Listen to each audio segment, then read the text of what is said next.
surprised. Armed with our social media toolkit, our little experiment began. First job. Find KLM passengers who had checked into their flight via one of KLM's Foursquare locations or left a message through Twitter. Second job. Search their social profiles, get to know them in a discreet manner, to think of a personalized gift. Nothing fancy like a house or a sports car. Just small stuff.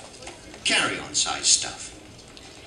Third job, hunt them down and deliver the gift. Fourth job, F9, Abu Dhabi. Repeat steps 1 and 2 until either success is achieved, boredom sets in, or blisters need to be treated. Abu Dhabi staat niet aan boord. Ik moet zo bedoelen, security en zo, die zit niet op de vlucht. Omdat zij een heel sportief iemand is en een weekend Rome gaat doen, dan is het misschien leuk als we haar zo'n Nike Plus bandje geven. Are you guys able to read this with the... that usually doesn't come up, that status thing. I think it's because I had to manually change the earlier one, so now it's coming up on all the videos. Can you still read it? Okay. Is it okay? Because otherwise I can actually just close the presentation and just reopen it and it'll go away. But okay, I'll just roll with it. But let me know if you have trouble reading. Dan heb je dat niet nodig. Nina Bommel. 100% zeker dat het er is, want ze kreeg net een bericht, denk ik. Hoorde haar KLM. Goedemiddag. En je liet ons weten via Twitter dat je met ons reist vandaag. Dus we hebben een kleinigheidje voor je gekocht. Nou, wat leuk. Om je een hele fijn weekend is het geloof ik, hè? Fijn weekend te wensen. En omdat je sportief bent kun je daar de afstand meten en hoe lang je erover doet. Hartstikke leuk. Maar Twitter al, ik moet wel eens. Gelukkig hebben we je gevonden. Hoi. Hoi. Dag. Pim, je hebt laten weten dat je met ons vliegt vandaag naar Washington. Ja, dat klopt. Dus we willen je verrassen met iets, een kleine aardigheid. Je bent als van je iPad verstuurd, toch? Dus we hebben een goedbon voor je van €15. Om apps te downloaden. Dat is leuk, dankjewel. Tot ziens. Nou, in zijn Twitter staat: in Mexico huisjes bouwen voor daklozen op initiatief van Hoopland. Dextro, pleisters, middelgam, of weet je, of hoe heet dat spul van tegen? Ja, Sven. E24, vlucht KL 0783. Meneer heet Medebok, hè? Ja, zo heet het. Natuurlijk wel even kijken op mijn iPhone. Kijk, ik ga die meneer even opzoeken. Ik heb zo'n klein fotootje. En Medebok, zoekt u die? Ja. Die zou er moeten zijn. Hij gaat huisjes bouwen in Mexico. U reist vandaag met ons naar Mexico? Ja, dat klopt. En u gaat daar iets moois doen, of niet? Ja, dat klopt. Heel eerlijk, via Twitter heeft u een berichtje gestuurd dat u op Schiphol was en dat u met ons naar Mexico vloog. Alsjeblieft. Voor wat energie en wat verzorging. Een hele fijne reis. Ja, bedankt. Een mooie reis.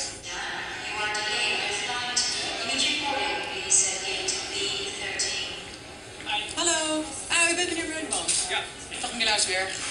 Dat ben ik. Bent u mevrouw Bergen, mevrouw Zonaar? Hallo. U gaat vandaag naar congres op zoek naar nieuwe verbindingen, wat waarschijnlijk ook wel over social media gaat. Ja. U heeft vandaag via Twitter laten weten dat u met ons reist naar Cairo.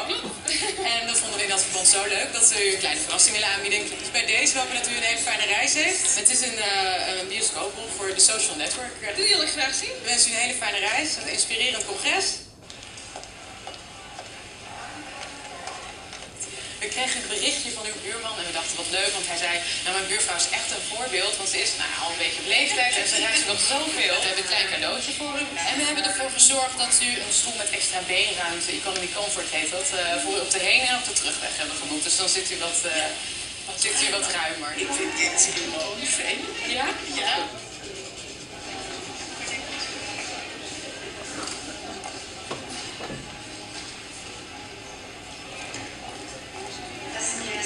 Goedemiddag, ben jij Eefke? Niet schrikken. Hoi. Ben je klaar voor New York? Ja. Je liet via Twitter weten dat je naar New York ging. We hebben gewoon iets kleins voor je, een kleine rijtje. Niet schrikken hoor. Super, dankjewel. Ik zal daar meteen even Twitter gaan. After several weeks of handing out little gifts, a few things became apparent. In the age of social media, doing something that creates a real smile on somebody's face is much cooler than attaching a smiley face. But most importantly, it seemed that indeed an airline could use social media to both surprise and make a small difference to a passenger's day. And we're not just guessing that. We know, because they told us. And their friends. Massively. So just a funny side note of that, actually, one of the research papers I've done, I tried to reach out to some of those people that were featured in that video via Twitter, just to see what they actually felt about it, if they thought maybe it was intrusive or something like that. And everyone was very happy with it, but the one guy that did not tweet about it, so I could not find him, was this one guy that they showed, Aimé Duboc, who was going to Mexico to build houses, and I was wondering why. And it turns out that they actually spelled his name wrong on the video, so I'm wondering if he was kind of angry about that or something. But so you still have to pay attention to the details. But the point is, something like that, I won't argue that it's necessarily sustainable. I mean, something like that, you could create too much of an expectation that, hey, I tweeted and I didn't get a gift, what's wrong? But I think that with an airline like KLM, they actually have 22 full-time staff as of about a month ago on social media alone. So they really have the resources behind it. So they're pretty innovative with this. I just wanted to show that example. And one of these I really liked was in that, in the video they showed giving somebody a New York City guide. Well, there was another passenger named Willem, I guess, who was going to New York. And in his tweet message, he tweeted that he was going to miss the football game. So if you know the Dutch league, the Ajax is one of the popular teams from Amsterdam. And he was saying that he would miss watching the matches while he was in New York. So while they gave him the New York City guide, they actually, oops, I'm getting ahead of myself. They actually highlighted every single restaurant that was in the guidebook that would show football matches, so he knew exactly where to go. So something, just a little thing with a personal touch that really makes the customers happy. Another thing KLM does on the sharing bit is if you go to their Facebook page, I'm not sure if they're still doing it as of this week, but you can actually get a free customized luggage tag. So you can upload your own picture, your kid's picture, your dog's picture, whatever you want to put on there, and they'll send you an actual luggage tag with the KLM logo on it, with your photo. And so what this is doing is, at minimal expense to them, they're creating a bunch of brand ambassadors walking through the airport dragging their luggage with KLM tags. So it's just about thinking about ways that you can really add something of value that encourages people to start doing an action that benefits your airline. Another thing, I'll kind of get away from these help them dream and share examples pretty soon, but a couple more that I wanted to show you. There's a program called Flip2. It's actually just a line of code, so flip.to. And what you can do is insert this into your booking path. And this is an example from LAN. So some of you guys may be familiar with this already. But what it does is after you've already booked your flight, so you've received the credit card payment, the flight's booked, right before the next step, the confirmation, they actually give you an option where you can earn something like 500 miles or whatever it might be by sharing it. And so what this will do is it just you click a button, it automatically broadcasts that you're traveling on LAN to Santiago on your Twitter, it's on your Facebook, and that sort of thing. So again, it's minimal expense to the airline, but it's really allowing people to share very easily. Pluna does this as well, where you can, I guess, you receive 5 fly dollars, which I think you can actually spend on the flight. I'm not 100% sure about that, but then it also actually will broadcast you on the website. So look, you can go randomly and it shows Brian Kent is soon to be traveling to Montevideo, and you can actually earn the same amount of fly dollars by signing up your name, email address. So it's just about another creative way that you can encourage the sharing. Alternatively, besides the sharing part, you can really just do something disruptive. If you want to get people to share, besides really making it easy for them, like the example I just gave you, you do something different, you do something out of the box, and people are going to be talking about it. And this is probably better suited to the KLM Surprises example, because it's such a new thing that people really wanted to share it. Has anybody seen this slide before? Maybe some of the Airbus folks. No? If I was to ask you where you would just take a wild guess where it might be, do I have any guesses? Malaysia? Where though? I mean, are we thinking shopping mall? Shopping mall. Yeah, my guess would be a shopping mall, and I would have guessed Dubai as well.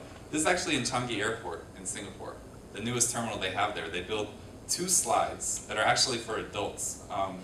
One of them is 4 stories, one of them is 1 story. And you can pay actually $5 and you can go down the slide. Or it's something where if you spend like $20 in the airport retail, you get a voucher to go down the slide. So what did this do? I mean, initially you're thinking, what's the point of it? But they actually got a whole lot of buzz on a lot of travel blogs and websites, and not only just travel blogs and websites, but there was actually even one, they were featured in some aluminum industry newsletter because of the quality of the aluminum in the slide construction. So the point being, they just did something really innovative and really different outside the box, and they created a lot of buzz from it. If an airline would leverage this one step further, I think if none of you guys are focused on Asia in the room, but I think it would be a great idea to maybe sponsor a couple of little hat cameras that you can give to each person that goes down, and then they get to the bottom and there's a bank of computers and they can upload their video right away to YouTube with your logo on there or something. But point being, it's about doing something different. Airports as well. Has anybody seen this program live at YVR? It's a thing that Vancouver Airport was doing, and they're already really highly regarded in North America as one of the better airports. But they had a contest where for 80 days, the winner would actually live in the airport. And no, that's not the luggage hold. They actually have a nice Fairmont hotel on the grounds. But he basically would just report about a new aspect of the airport every day and put it up on the website. So I'll show you just one example from probably better just to show you an example of what he's working on. Hello everybody, I'm in the engine of a Boeing 747. Maybe not, I'm just in my closet right now. Along with 25 Hawaiian t-shirts. So thank you everybody for donating Hawaiian shirts for me. For those of you who don't know, I started wearing Hawaiian shirts to kind of set myself apart, and I also want people to be able to approach me and say, hey Jagger! And that's kind of how it started. Now I got 25 shirts, so thank you very much. This is day 40, so I'm basically halfway through my experience here at YVR. And aside from this totally amazing view here, one of the coolest things about the airport is all the people that work here. I've made some amazing friends. There are a tremendous amount of people that have dedicated their lives to this airport. Like I'm talking like they've worked here for 25 plus years, 20 years. And these people have such interesting jobs. There are people that load cargo onto airplanes. They're pilots. Where did you get those socks from? Did your girlfriend buy it or your wife buy those? There's mechanics. There's people that change light bulb. So tonight we've got this guy here that's, that living here for 80 days. He's going to hang out with our crew, so take it easy on him. This is the guy here. There's people that clean up the runway to make sure the runway's safe.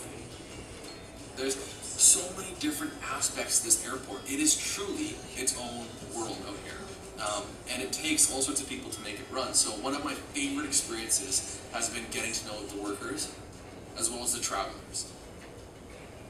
I finally feel like I have a grasp on things here at YVR. It's my computer right there. It's taken a while, I'm not joking you. It's been a huge learning curve. Like, how do you go to a job and just start reporting on it? Like, you have to kind of know some of the details. Right? So in order to give you guys the proper message, I've had to really kind of get to know the job, get to know the airport, what it's about, how it's run, and who makes it run. So over the last few days, you can kind of see my calendar has been pretty booked up, non-stop. It definitely helps to have this nice cozy bed here. But as you know, guys, I mean, it comes with the territory, right? I'm here on assignment. And to be honest, it's one of these opportunities that, like, you don't want to let go. So, although I'm tired, it's really important, for me to, embrace this moment, to cherish it. Anyways, thanks for joining me tonight. Day 40, halfway through. Thanks for all your support, guys. Bye for now. I'm gonna get back to editing.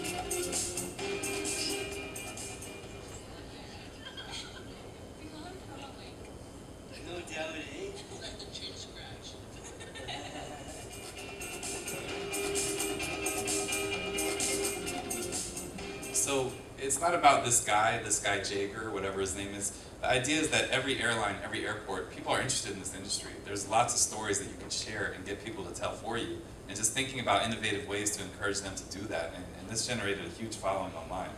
So again, helping them dream and share. That's the first big thing that we want to take away. Secondly, because the cult is in, as we've gone over, and we want to drive results because of that, we have to go where the cult hangs out. And I'll explain what I mean by that. Anybody familiar with this cafe who's been to Buenos Aires? You ever seen this one? So, for those of you who don't know, this is a cafe. I've never been to Buenos Aires, and yet I know this cafe, and now everyone else in this room does too, which already says something about how effective they've been in terms of social media. But it's a cafe called Urban Station, and I guess it opened a few years ago. When they opened, the owners were looking at the business model and trying to figure out how do we differentiate ourselves from other coffee shops. And what they found was that the clientele that they go for is not necessarily so interested in the coffee, but they go there as a place to hang out, socialize, and most importantly, use the internet. So these are people who may work independently, So what they did is rather than charging for coffee, they decided to charge every single person who came in something like 40 pesos for entry. And that includes the Wi-Fi, it includes your place to sit, your power station, and you get coffee and small snacks for free. So you can actually stay there as long as you want, but they actually have time slots booked. And nowadays this thing is booked like 2-3 months ahead of time. And companies will go there and plan meetings there and bring 7 or 8 people that are spending, you know, $10, 40 pesos, whatever each. And it generates a very good revenue stream for the company. So it's about flipping their business model on its head to figure out what the people that they want to attract are doing and how you best relate with those people. This would very easily apply to Facebook booking, which is a big thing in the past year or so. Delta was the first airline to offer this. So they embedded their internet booking engine straight onto their Facebook page. So you don't have to leave Facebook and go to another website, go to delta.com. Actually, the good stat to take away is that most people who travel search 20 independent sites before they make a booking. And that's over 9 visits. So nobody's just, oh, I need to fly, delta.com, book. But if I'm already on Facebook and it's there easily for me, and you know they have something like 37, however many thousand people on there that like their page, so it just makes it very easy for them, a big opportunity for sales. Now, aside from just placing it on Facebook, this particular one wasn't necessarily very innovative. I guess I'm a tough audience saying that the first to do something was not very innovative. But if you look at what Malaysia Airlines then did a few months after Delta did, Delta had the Facebook booking, they implemented this program called MH Buddy. And this is also linked to their Facebook. It's through their Facebook page. But what it does is it actually goes into your friends list. And again, this is all opt-in, so they can't just stalk you or anything. You opt into it, but if you do opt in, and you book a ticket through this MH Buddy platform, it will tell you any of your friends on your entire Facebook list that are maybe flying on the same flight as you. And then it'll tell you what seat they're in, so you can book the seat next to them, or you can, if it's somebody you really don't like, you can change your flight and try to get on a different one, something like that. But the point being is they're leveraging the value of Facebook, which is the social interaction, and they're tying that together with the actual business revenue driver, which is the booking engine. Alaska Airlines did a really good platform as well for this, in that it's a little different. It's not so much of a booking engine, but they have a program called Flying Social, and what it does is this goes on your Facebook page, and it will show you of all your friends on your list exactly where they live on a map. It'll show their picture, and it'll show the fare that they offer, the cheapest fare available to that destination if it's one of the destinations that they fly to. So again, thinking about ways to tie what the value of Facebook or Twitter or these types of things are to your business goal, which is booking tickets. This one is another one that I didn't really know exactly where to place it, but I just wanted to share it quickly. Emirates Airlines they were trying to attract a little more of the artistic community, which is a big growing community in Dubai and very profitable. They have a lot of art shows and that sort of thing. So to design their actual cards for it's called Skywards, their loyalty program, the actual card that you get in your wallet because you're a member, they actually did an open source competition amongst artists where they could submit designs that the winner would be selected to be on the card. And then the 10 runners-up actually get their artwork displayed throughout the airport terminals and throughout the Emirates headquarters. So this created a really big buzz within that artistic community, and it also got them a free design for their card. Another example of going where this cult hangs out, Virgin America is it's probably, besides JetBlue, this is probably the most innovative US carrier with social media. And they started flying, they're based in San Francisco, but they also they have a hub in Los Angeles, and they started flights from both places to Toronto last year. And when they launched, most airlines, when you do a launch, you're inviting press, you're inviting maybe top travel agents, whoever in that city. But what they did is they actually didn't send any formal invitations. They did everything through Twitter. And so they actually sent out a tweet and said, if you're one of the most influential tweeters in Toronto, you're invited to our opening, kickoff gala, which actually featured Richard Branson. He actually came over for it.